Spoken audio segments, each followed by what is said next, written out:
Syedaralun SMPN 1 Biren keluar sebagai juara pertama sepak bola ajang Gala Siswa Indonesia yang digelar bidang SMP Dinas Pendidikan dan Kebudayaan atau Disdikbud Biren di lapangan sepak bola Gelanggang Kulam pada Sabtu 8 Juni 2024. SMPN Kota Juang menang melawan SMPN Pesangan dengan skor 1-0.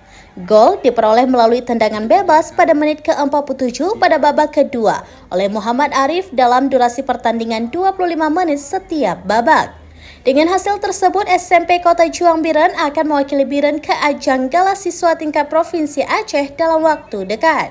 Sementara SMPN Pesangan meraih juara 2, sedangkan juara 3 diraih SMP Gandapura setelah mengalahkan SMP Jangka melalui adu penalti dengan skor 4-3. Para juara 1 mendapatkan hadiah trofi, sertifikat, dan uang pembinaan diserahkan ke Disdikbud Biren Muslim didampingi Sekdis Zamzami dan panitia lainnya.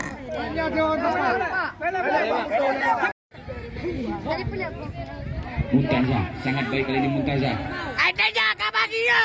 Mudah saja bagi kabagi untuk merebut bola di kaki.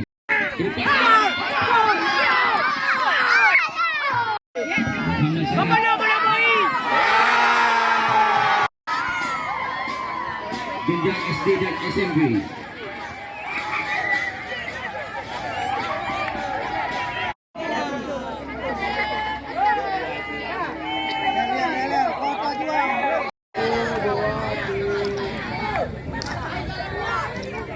Dari Biren, Yusmantin Idris, serambinews.com. Download Tribun X sekarang, menghadirkan lokal menjadi Indonesia.